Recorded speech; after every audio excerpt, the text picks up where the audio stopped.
Salut à toutes et à tous, on se retrouve pour le podcast Ingénieur du son, où on va parler studio et home studio. Et dans cet épisode, on retrouve Anthony Cheniard, ingénieur son, ancien guitariste des Smash Hit Combo et actuellement guitariste pour The Black Russians. Et avant de commencer, on va remercier nos partenaires Arturia et Promix Live. Bon épisode à tous. Salut Anthony, comment ça va ? Salut Michel, ça va bien et toi ? Bien, bien. Alors on a pas mal d'heures de décalage horaire, parce que toi t'es au Canada. Yes, 6 heures. 6 heures. En plus, apparemment, tu bosses, d'après ce que tu me disais, de nuit par rapport au Canada, donc t'es totalement décalé encore en plus par rapport à nous. Ouais, c'est ça, ouais, là il est 5 heures ici. T'as besoin de travailler de nuit, parce que les musiciens aiment travailler de nuit, sont les oiseaux de nuit. Non, disons que ça arrange. Tu sais, par exemple, quand je fais du son live aussi, quand tu pars en show, quand t'as l'habitude de travailler de nuit, tu tiens le coup, tu sais. Ouais. Mais non, moi j'ai fait ça parce que je peux travailler quand je veux. Et puis ma copine est infirmière, elle travaille de nuit à l'hôpital. Donc vous vous retrouvez dans les mêmes créneaux horaires, quoi, c'est bien. C'est ça. Moi c'était vraiment pour matcher sur elle. Et puis là où j'ai installé mon studio, c'est des bureaux, tu sais, c'est un label de musique qui s'appelle Slam Disc. Puis c'est vrai que le soir c'est plus calme, il y a moins de monde, c'est plus tranquille, il y a moins de bruit, donc je suis peinard pour bosser, disons. Et toi tu peux faire du bruit. Et moi je peux faire du bruit, ouais. C'est un peu, c'est genre une zone, c'est pas au centre-ville de Montréal, c'est un peu une zone commerciale, il y a pas de problème pour faire du bruit, quoi. C'est professionnel, il n'y a pas d'appartement, quoi. C'est ça. Est-ce que tu peux nous présenter un petit peu CHS Prod, le collectif auquel tu appartiens ? Yes. Alors CHS Prod, ça a commencé par quoi ? C'était mon batteur Brice Inker et moi de Smash Hit Combo. À l'époque, tout simplement, on devait créer une association pour pouvoir, si mes souvenirs sont bons, c'était pour pouvoir s'autoproduire, pour pouvoir tourner des clips, pour faire de la paperasse, quoi. Pour le groupe ? Pour le groupe, ouais, c'est ça. Là, je te parle vraiment des tout débuts. C'était lui et moi. Et puis c'est né de là. Tu vois, on a commencé à s'autoproduire avec Smash Hit Combo. Autant au niveau des vidéos et au niveau du son, et puis petit à petit on a monté ça, on va dire, et là on a la chance de travailler avec d'autres gens, de plus en plus de gens, que ce soit des proches ou d'autres gens qui sont intéressés, quoi. Oui, parce que vous faites aussi bien de l'enregistrement que du mixage, du mastering, de la création de clips vidéo, donc vous faites même assez polyvalent, quoi, à ce niveau-là. Ouais, c'est ça, on essaie d'être polyvalent. Je pense que en 2020, t'as plus trop le choix de pas l'être. C'est l'impression que j'ai. On essaie aussi tu sais, on insiste sur le fait qu'on est musicien, donc on comprend les musiciens, on essaie on a maintenant des coachs, tu vois, des coachs pour la voix, des coachs pour les instruments. Moi, j'aide beaucoup pour le songwriting. J'aime beaucoup faire ça. On a un photographe. On essaie d'être polyvalent et de proposer vraiment, tu sais, de plus en plus de services, quoi, que t'aies tout en main directement, quoi. Tu penses qu'en faisant que du mixage, tu t'ennuierais vite à faire 100% de mixage, faire ça toute l'année, comme certains mixeurs font ? Je pourrais pas te répondre sur le long terme. C'est sûr que là, ça fait 1 an que j'habite au Canada. Donc ça fait 1 an que je fais plus de mixage. Quand j'étais en France, j'avais un setup mobile où tu sais, je me déplaçais pour de l'enregistrement. Disons que je faisais plus de choses, je faisais de l'enregistrement encore en plus. Là, disons que c'est un peu plus, on m'envoie les pistes et je mixe ou je masterise, tout simplement parce que j'ai moins de contacts ici pour le moment. Et puis j'ai gardé beaucoup de mes contacts en France. Jusqu'à maintenant, je m'ennuie pas. pour répondre plus rapidement. Puis grâce aux nouvelles technologies, tu peux très bien travailler à 8000 km des gens et communiquer avec eux, donc c'est pas un problème de nos jours. Exactement, ouais, c'est ce qu'on fait beaucoup, notamment avec Smash Hit, avec Smash Hit Combo pour la compo. Parce que moi, quand j'ai décidé d'arrêter avec eux, on s'est mis d'accord comme quoi je ferais plus les concerts. Mais que on serait intéressé quand même à continuer à travailler ensemble sur la compo, tu vois, que je ferais toujours partie du groupe entre guillemets, mais que je ferais plus les concerts, quoi. Vous travaillez sur un nouvel album avec Smash Hit, c'est ça ? Yes. C'est de la pré-prod, c'est de la prod déjà ? Là, on est vraiment en mode écriture. On a déjà sorti un premier single, Contre-courant. Je crois que c'était début 2020. Ça passe tellement vite là que j'oublie les dates, mais là c'est vraiment compo. Donc ouais, on s'envoie des. Moi j'ai un peu le rôle du les gars, ils m'envoient une espèce de zik avec plein d'idées généralement. Moi mon rôle c'est un peu de tout remettre en ordre. Tu sais, de faire une structure, de restructurer s'il faut. De l'arrangement, exactement. Et puis de proposer des idées si le morceau en a besoin. Et puis sinon, après le reste, ça fait 3 albums qu'on programme les batteries sur Smash Hit Combo. Ça reste mon rôle. J'ai toujours programmé les drums. Donc voilà, moi mon rôle c'est ça, c'est de arranger, donner des feedbacks, donner des conseils et puis de programmer les drums. Qu'est-ce que tu utilises comme logiciel pour programmer les batteries ? J'en ai plein. Ouais. J'en ai plein. Là, je suis en train de tout tester. Je change limite à tous les morceaux là. C'est vrai ? Ouais, bah j'aime bien en utiliser plusieurs. Je trouve que ils ont chacun leur avantage. Les 3 principaux que j'utilise, c'est Steven Slate Drums, Get Good Drums et Room Sound, il me semble. Ah, celui-là, je connais pas, Room Sound, ouais. Je suis en train de vérifier si c'est exactement ça le nom. Ouais, Room Sound. Parce qu'ils t'apportent tous des choses différentes, mais est-ce que tu les additionnes des fois ? Alors, dernièrement, ce que je fais beaucoup, je pars avec un kit de base, on va dire, donc soit Steven Slate Drums, soit Get Good Drums. Une fois que j'ai fini, je le print et après je le traite comme si c'était une vraie batterie enregistrée, c'est-à-dire que si je veux rajouter des sons, j'en rajoute quoi. Tu vois, par exemple, je peux retrigger le kick, tu sais, si je veux apporter quelque chose de nouveau, ou retrigger le snare. Ah bah ça me fait plaisir que tu utilises le sled drum, parce que beaucoup dans le métal utilisent tout ce qui est supérieur drummer. Et j'ai une petite préférence au niveau, je trouve le rendu est bien plus direct et beaucoup plus flatteur dès le départ quand on utilise Slate, peut-être pas sur les cymbales, mais je trouve que effectivement si on veut rapidement produire une musique, Slate est un peu plus produit déjà, on va dire. Ouais, je suis complètement d'accord, ce qui est aussi son inconvénient, je trouve. Si tu sais, si tu fais un mauvais choix de sample par exemple, tu sais, t'es comme coincé entre guillemets avec oui, c'est déjà tellement compressé et équalisé que c'est... T'es un peu coincé avec ça. C'est ça, exactement. Il faut revenir sur ta batterie et remodifier carrément ton sampler, quoi. Ouais. Get Good Drums, il est plus flexible à ce niveau-là parce qu'il sonne, il sonne moins traité, quoi.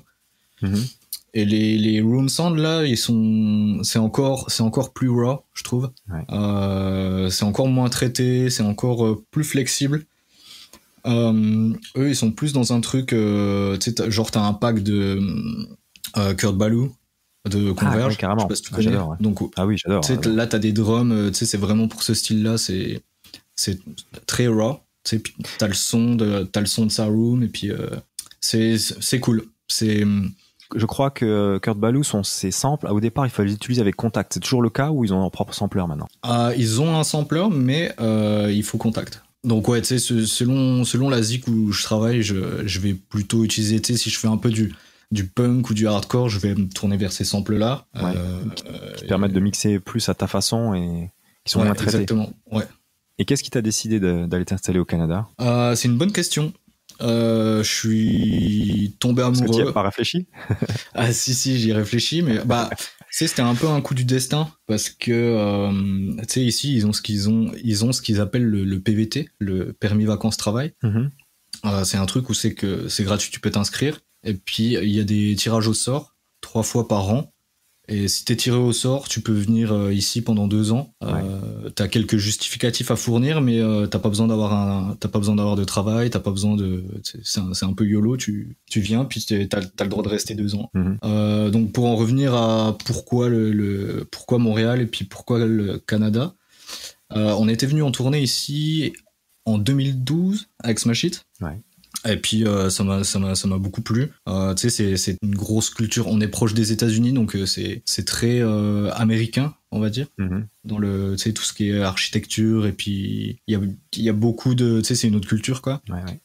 Ça m'avait beaucoup plu. Et puis, comme je t'ai dit, c'est un peu le coup du destin. On s'est inscrit avec ma copine et puis elle a été tirée au sort. Et puis, on s'est dit, ok. Banco. C'est le destin, on va tester, quoi. C'était toute une aventure. Ah oui, c'est quand même risqué quand tu as déjà une carrière d'ingé son et que tu es connu en France. C'est compliqué de repartir peut-être pas de zéro, mais de refaire son trou dans un autre pays, c'est surtout à l'autre bout du monde. Ouais, carrément. J'avais quand même quelques connaissances ici, à savoir Jesse Fuchs de Slam Disc, qui est le patron du label Slam Disc. C'est lui qui nous avait signé avec Smash Hit. On était venus souvent ici quand même. J'avais déjà des contacts, quoi. Tu vois. J'avais déjà travaillé à distance avec des groupes d'ici. Puis le reste, c'est de la chance. J'ai eu vraiment, vraiment beaucoup de chance. En arrivant ici, je suis parti en tournée avec deux groupes tout de suite. Ouais. Genre, ça faisait une semaine que j'étais là et le week-end d'après mon arrivée, j'étais déjà parti en tournée avec des groupes. Donc ça s'est fait super vite. J'ai eu beaucoup, beaucoup de chance. Est-ce que ça aide d'avoir été dans Smash Hit Combo, que c'est une bonne carte de visite, je veux dire? Ouais. Puis doublement ici, en fait, en plus. Ouais. Doublement ici parce que les gens, ils aiment beaucoup Smash Hit au Québec. T'as été guitariste dans Smash Hit Combo. En ce moment, t'es guitariste pour The Black Russian. Yes. Est-ce que tu joues d'autres instruments, à part la console de mixage? Je joue... c'est pas vraiment un autre instrument, mais ça m'arrive de jouer de la basse pour The Black Russian aussi. Je fais un peu de clavier. J'aimerais bien apprendre la batterie. Je voulais être batteur, moi, à la base, à la toute base de base. Mais je le fais pas. Je sais pas pourquoi. Donc tu fais la batterie que à la souris, alors? Ah ouais, je joue que de la batterie à la souris. Ou en air drumming. Ou en air drumming. Et tu penses que pour être ingé son, il faut être musicien à la base? C'est obligatoire? Je pense que ça aide, ou du moins de bien comprendre sur quoi tu travailles, avec qui tu travailles. Je pense que ça t'aide surtout quand t'enregistres des gens. T'as été à leur place? Ouais, t'es à leur place et tu sais, il y a une grosse partie de psychologie aussi, je trouve. Ouais. Quand t'enregistres les gens, faut savoir mettre les gens à l'aise, faut savoir leur parler, faut savoir gérer le stress. Je pense que si tu joues d'un instrument, t'es mieux à même de comprendre ça. Mais j'imagine je pense qu'on peut s'en passer. Le tout, c'est de comprendre. Tu vois, je joue pas de batterie, mais je sais pas, j'ai toujours eu un espèce de feeling avec les batteries. Tu sais, j'aime bien regarder les batteurs, j'aime bien regarder comment ils jouent, j'aime bien regarder ce qu'ils font. Les roulements, tu sais, comment ils... Je sais pas, tu sais, je joue pas de batterie, mais j'aime regarder ça, j'aime comprendre ça. L'instrument t'intéresse. C'est ça. Donc, j'ai l'impression que ça m'aide, tu sais, quand j'enregistre un batteur ou quand je vais programmer des batteries, ça m'aide beaucoup, quoi. Est-ce que tu participes quand tu enregistres une batterie, à l'accordage de la batterie, au choix des pots, ou tu laisses le batteur vraiment faire? Oui. T'as des préférences à ce niveau-là? J'ai des préférences. Pour la marque des pots? J'aime bien Remo. J'aime bien tout ce qui est clear heads pour les tomes. Après, c'est toujours un peu délicat, on va dire. Disons qu'il y a beaucoup de communication à faire avec le batteur. Tu sais, je préfère communiquer, voir un peu l'état d'esprit. Ouais, c'est ça, en fait. Je communique avec eux. S'il y a besoin, j'interviens. S'il n'y a pas besoin, j'interviens pas. Mais le jour où tu fais les prises, c'est sûr que la drum, il faut qu'elle soit accordée, puis faut que ça sonne bien, quoi. Si le batteur arrive avec des pots qui ont 10 ans, ou qui sont d'origine de la batterie, comment tu fais pour rester poli et lui dire qu'il faut un petit peu investir dans son instrument? Yes, ça j'essaie de le prévoir un peu à l'avance. J'écris de plus en plus des PDF en fait que j'envoie au groupe, avec tout indiqué, avec des conseils, parce que évidemment si t'es débutant, tu vas peut-être pas savoir quoi acheter. Bien sûr. Avec plein de conseils. Je pense que je vais faire aussi quelques vidéos parce que j'ai l'impression la lecture c'est pas toujours ce qu'il y a de plus agréable. J'essaie de communiquer. Si vraiment je sens qu'il y a un problème, tu sais que le batteur il veut pas mettons qu'ils veulent pas changer ses pots, je lui demande la taille de ses fûts, puis j'achète les pots moi et puis je les facture, quoi. Tu l'inclus dans le budget. Exactement. S'il vient avec un tome que son grand-oncle lui a offert et qu'il veut pas changer la peau parce que en souvenir de son grand-oncle. Là c'est compliqué. J'imagine que je lui proposerais de jouer avec un autre tome. tu mets un coup de ciseau dedans et puis tu dis mince, elle est percée, il faut la changer. Yes. Après, t'as toujours la solution de tu peux mettre le mic et puis après tu remplaces le. Tu trig à mort. C'est ça, ouais. Tu remplaces complètement le fût. C'est une autre solution, quoi. C'est mieux de communiquer. Si jamais ça passe pas, il y a toujours des solutions. Enfin, tu les prépares avant, quoi. C'est ça, ouais. Tu sais, maintenant, je demande même des photos du kit. Ouais, c'est plus prudent pour. Ouais, bah comme ça, tu vois tout de suite si le gars il a ses cymbales à ras des tomes, tu sais, si le charlet, si le hi-hat il est à ras de la caisse claire, tu sais, je commence déjà à leur dire, ok, il te reste 3 mois, relève peut-être un peu tes cymbales, et puis tu sais, entraîne-toi à pratiquer avec les cymbales peut-être un peu plus hautes, et puis ton hi-hat un peu plus haut, parce qu'il y a de grandes chances que quand tu arrives au studio, je te demande de les monter un peu, tu sais, pour limiter le bleed. Tu disais que tu faisais beaucoup d'enregistrements nomades avant. Quand tu arrives dans une pièce qui était pas bien optimisée pour une prise de batterie, comment tu gères justement le trop de cymbales, le trop de boomy dans les rooms? Yes, en général, quand j'arrive dans une pièce que je connais pas, je fais comme un peu quand j'arrive dans une salle de spectacle que je connais pas. Ouais. C'est-à-dire que je demande au batteur de jouer et puis j'écoute tout simplement la drum comme elle sonne dans la pièce, je me déplace un peu et me basant là-dessus, tu sais, je prends un peu des notes dans ma tête et c'est là que je vais placer mes rooms, quoi. En général dans les coins. Et quand il s'agit des guitares, est-ce que tu vas jusqu'à scotcher ce qui est sous le chevalet et au-dessus du truss rod pour éviter les vibrations? Ouais. Tu fais donc ce genre de technique? Aucune vibration. Mais comme tu le disais, c'est surtout au niveau du tuning, je trouve, où ça pardonne le moins, en fait. Enfin, je sais que j'ai une oreille très attentive à ça. Je sais que si j'entends, si quelqu'un m'envoie un morceau où c'est que les guitares elles sont pas accordées, je vais le faire recommencer ou je vais moi refaire les guitares. Je trouve que y a rien qui sonne pire que un instrument, une guitare ou une basse dans le rock ou le metal, hein, je parle. Une basse ou une guitare qui est pas tunée, c'est pour moi il y a rien de pire, quoi. C'est vraiment un turn off, quoi. Et puis le chanteur va chanter à une fausse note aussi, donc en fait tout le monde se décale et c'est compliqué. Ouais, après. C'est ça. Je te dirais que moi le prochain truc sur ma wishlist là, c'est un Evertune, le bridge là. Je sais pas si t'as entendu parler de ça. Si, c'était la question qui venait juste derrière. Yes. C'est sur ma wishlist depuis longtemps. Sinon, c'est comme je te disais avant, là, moi, je suis prêt à recommencer autant de fois qu'il faut et puis à faire des trucs accord par accord et à tuner l'accord, accord par accord ou à enregistrer des trucs vraiment note par note s'il faut, quoi. Ouais, j'ai déjà fait avec des bassistes. Il faut que le tuning soit bon, quoi. Où sa première frette était pas tout à fait juste par rapport à la corde à vide et on enregistrait d'abord toutes les notes à la première case et toutes les notes à zéro avec des accords à vide différents parce que les deux ne pouvaient pas être accordés pareil. Ouais. Donc tu vas jusqu'à ce point-là pour produire tes musiques. Ouais, c'est du temps. Après, je pense que c'est un truc qui s'apprend. Justement là encore sur ce concept de, tu sais, pareil, j'ai tout un PDF là-dessus. Je pense que je vais faire des vidéos, tu sais, à envoyer au groupe avant d'enregistrer pour essayer de les sensibiliser un peu plus là-dessus, parce que je pense que ça peut s'apprendre, tu sais, une fois que si t'apprends à t'écouter et puis que tu fais attention aux détails, après tu l'entends et tu peux te corriger. T'auto-corriger. À l'attaque, tu peux te corriger tu sais, par exemple, si tu presses pas trop sur ton fretboard, tu peux essayer si t'as l'oreille pour entendre ça, tu peux t'auto-corriger, quoi. Ouais, parce que même le stress d'un musicien peut légèrement faire plier le manche et rendre l'instrument pas juste. Ouais, carrément. Deux guitaristes différents qui jouent le même instrument bien réglé ne va pas sonner toujours juste. Ouais. Complètement. La guitare est vraiment un instrument compliqué à faire sonner juste. Ouais. C'est pas un piano où on choisit une note, on la tape et elle est juste. C'est ça. Encore que faut que ton piano il soit accordé. Oui. Non, je dis pas que c'est plus facile le piano, mais je dis que la guitare reste un instrument compliqué à aborder et qu'il faut une bonne oreille pour savoir surtout qu'une guitare n'est jamais vraiment juste. Donc ça dépend de la pression, comme une basse, la pression qu'on applique à la corde. Ouais.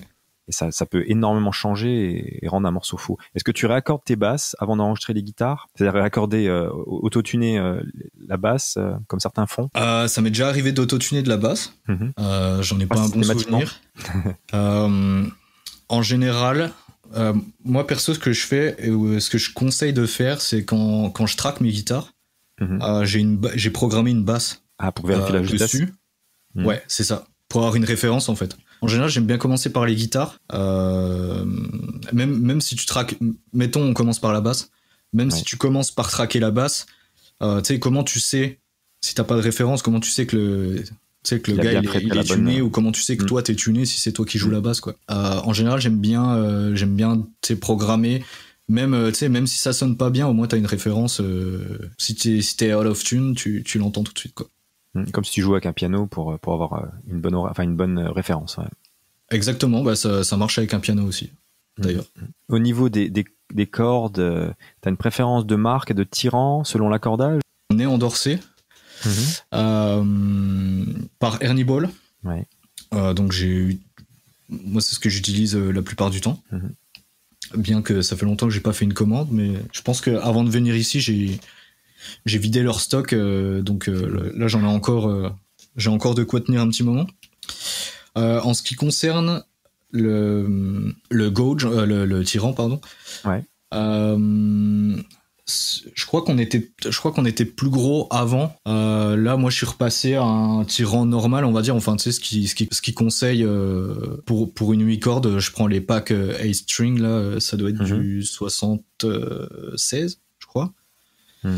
Avant, on était en 80, par exemple. Ouais, donc ça joue quand même pas mal. C'est encore une histoire de compromis. J'ai l'impression que plus tu descends, tu sais, plus tu vas avoir d'attaque, et puis tu sais, ton son il va être un peu moins muddy, il va être un peu plus mordant. Mais bon, par contre, c'est là qu'il faut faire juste attention à la justesse. Ouais, c'est ça. Par contre, tu wave plus. Plus tu mets du gros tirant, plus tu vas avoir de tension, plus tu vas être juste. Mais ton son il va être un peu plus étouffé. Et tu changes les cordes, tous les enregistrements, tous les morceaux, ou vous enregistrez un morceau et vous changez toutes les cordes? Ouais. Surtout moi, j'ai des mains de merde. je transpire beaucoup. Ouais. Et donc vous travaillez à distance avec beaucoup de groupes, justement avec Smash It ou avec The Black Russian. Comment que ça se passe une session de travail? Alors on va commencer par Smash It. Ouais. Smash It, pour le moment, comme je t'ai dit là, comme on travaille, il m'envoie c'est Baptiste, l'autre guitariste qui est chargé de m'envoyer les pistes. Lui, il m'envoie un MIDI de drum que lui, tu sais, il a programmé pour composer dessus. Ouais. Ses guitares, la basse, toute l'instrumentale, on va dire séparément, avec les tempos. Moi, en audio alors? En audio, ouais. En audio, tu sais, on a un Dropbox commun. Commun, d'accord. On a essayé de travailler sur le même logiciel, mais je me rappelle plus pourquoi ça marche pas. Je crois qu'eux, ils sont sur Cubase. Moi, je suis sur Pro Tools. Voilà, ils m'envoient les pistes. Je les remets un peu dans l'ordre. Comme je te disais avant, je refais des trucs s'il y a besoin. Ouais, je refais des trucs s'il y a besoin. Il n'y a pas de ou. Je programme le drum. Et ensuite, je le renvoie avec... tu sais, par exemple, si j'ai des idées ou des conseils de... En fait, en général, j'essaie de... Tu sais, si je fais des trucs à la guitare, j'essaie de faire des trucs simples. Et je leur dis, voilà l'idée... Voilà, par exemple, la progression d'accords. Voilà ce que j'ai trouvé. Ouais. Si vous voulez compliquer le truc, reprenez l'idée à votre façon. Mais gardez la progression, gardez la structure telle quelle. D'accord. Et ensuite, Paul, il écrit les textes en fonction et il pose le chant en fonction. Et tu leur envoies la batterie en audio, en piste stéréo simplement? Ouais. D'accord. Donc je mets toujours les deux, mais je pense qu'ils utilisent l'audio. Ouais. Je pense qu'il y a beaucoup de groupes qui, avec le confinement, sont un petit peu coincés chez eux et peuvent trouver des idées et pas se trouver d'excuses et continuer à travailler un petit peu même à distance, quoi. Ouais, c'est ça.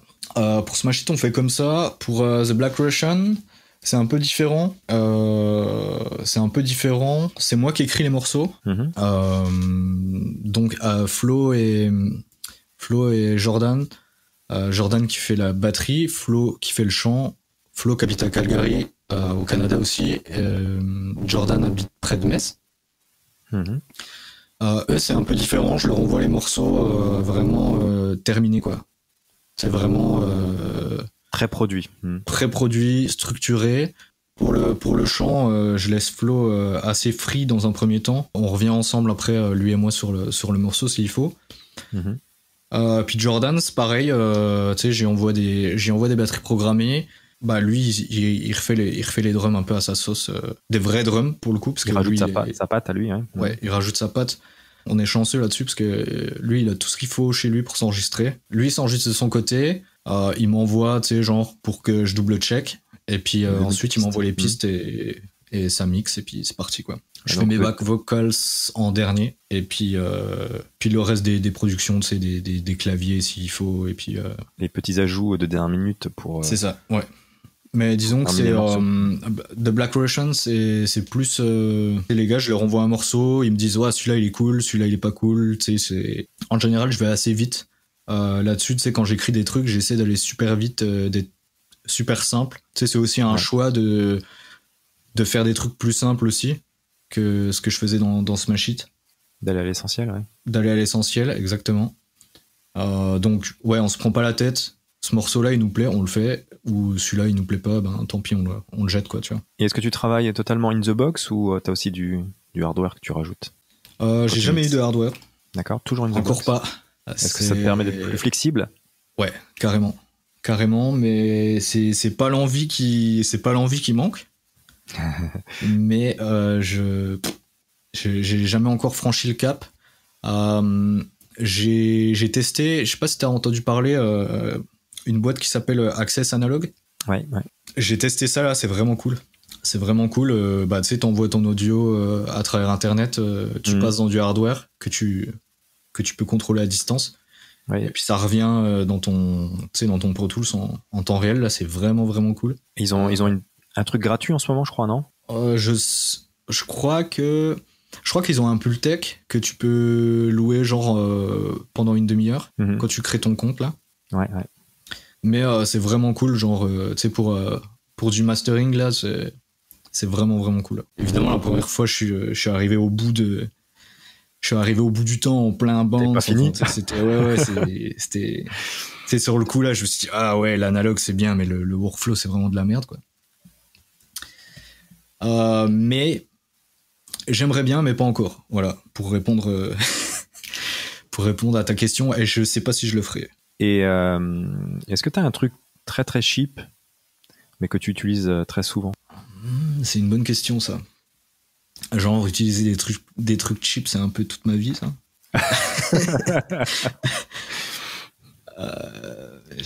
Quand tu produis ta propre musique, t'es obligé d'apprendre à utiliser des trucs cheap au début. Ouais, c'est clair, t'es obligé de trouver des solutions. T'es obligé de te débrouiller, en fait. Ou des fois, avec le temps, on retrouve des trucs qu'on n'a pas utilisés depuis tant d'années. On se dit, c'était cheap, j'ai mieux maintenant. Puis quand on le réessaye, on se dit, mais merde, c'était pas si mal. Ouais, c'est clair. C'est clair. J'ai souvent ça avec les mics, en fait. Ouais. C'est genre, il y avait un temps où je me disais, ouais, les 421 sur les guitares, c'est plus jamais, quoi. Ouais. Puis un beau jour, tu remets un 421 sur une guitare, puis tu te dis, ah, mais c'est pas si mal, en fait. C'est un peu tu sais, comme un puzzle sans fin, en fait. Tu sais jamais trop quand tu vas voir le bout. C'est ce qui me passionne à propos de tout ce métier-là et de tout ce qui est du son en général, quoi. Ouais, il n'y a pas de recette. Ouais, c'est ça. Ouais. C'est ça qui est intéressant. Ouais. On peut apprendre tous les jours et on peut changer d'avis tous les jours aussi. C'est ça. Genre, par exemple, un truc cheap qui marche, c'est genre tu prends un 57 et puis un SM57, c'est quand même, ça marche quand même sur tout. Bah ouais, super polyvalent. Et combien de fois je me suis dit, mais les 57, je comprends pas comment les gens ils peuvent aimer ça. Tu sais, c'est un peu une love-hate relationship. Mais ce micro, il cesse de m'étonner, toujours, en fait. Donc j'imagine que je dirais ça pour le truc cheap. Le SM57. J'ai beau réfléchir là, mais c'est vrai qu'en plus il est super polyvalent. Tu peux marcher sur une guitare, sur une batterie, même sur une voix, étonnamment. Ah, c'est clair, ouais. Complètement d'accord. J'ai mis du temps à l'aimer, mais maintenant que je l'aime. Et est-ce que tu as une technique particulière quand tu mixes le kick et la basse ensemble? Est-ce que tu as une préférence d'avoir le kick plus bas, la basse plus bas, ou t'as pas de préférence? Tu fais sur un morceau. En général, j'aime bien les kicks. Ça dépend aussi du morceau, mais en général, j'aime bien avoir mon kick plus bas que la basse. J'aime bien les kicks vraiment très très low. Si c'est un morceau rapide, si c'est plus extrême, si c'est plus métal extrême. Ouais. En général, là, la tendance, elle s'inverse. Là, en général, je mets la basse plus bas et le kick plus haut. Mais vu que je fais pas trop de métal extrême, ça va. Ouais, à cause du tempo plus rapide, tu laisses pas le kick aussi bas alors. Ouais, c'est ça. Bah, c'est surtout si t'as beaucoup de doubles. Ça peut vite devenir très très brouillon. Ouais. En général, tout ce qui est rapide, il faut être beaucoup plus prudent entre guillemets, enfin prudent. On va dire prudent avec ta drum. Tu sais, en général, c'est des snares un peu plus hautes, plus sèches, des kicks un peu plus hauts aussi, plus secs, ouais, on va dire plus sec, plus précis. Contrairement à des trucs, par exemple, plus néo ou gent, tu sais, qui sont un peu plus lents, où là, tu peux te permettre des trucs un peu plus bas, des kits un peu plus roomy. Ça peut respirer plus longtemps, quoi. Exactement. Ouais, merci, Anthony. C'était un plaisir. Écoute, merci à toi. J'espère qu'on n'a pas trop parlé guitare pendant ce podcast en tant que guitariste tous les deux. Non, t'inquiète, c'est correct, comme ils disent ici. Et on se retrouve à la fin du mois de mai pour un mixage avec The Black Russians. Yes, avec plaisir. À bientôt. J'ai hâte. Salut. Si l'épisode vous a plu, pensez à vous abonner au podcast. Il y a aussi la chaîne YouTube ProMix Live ou le blog sur promixlive.com. Encore merci Arturia, à très bientôt.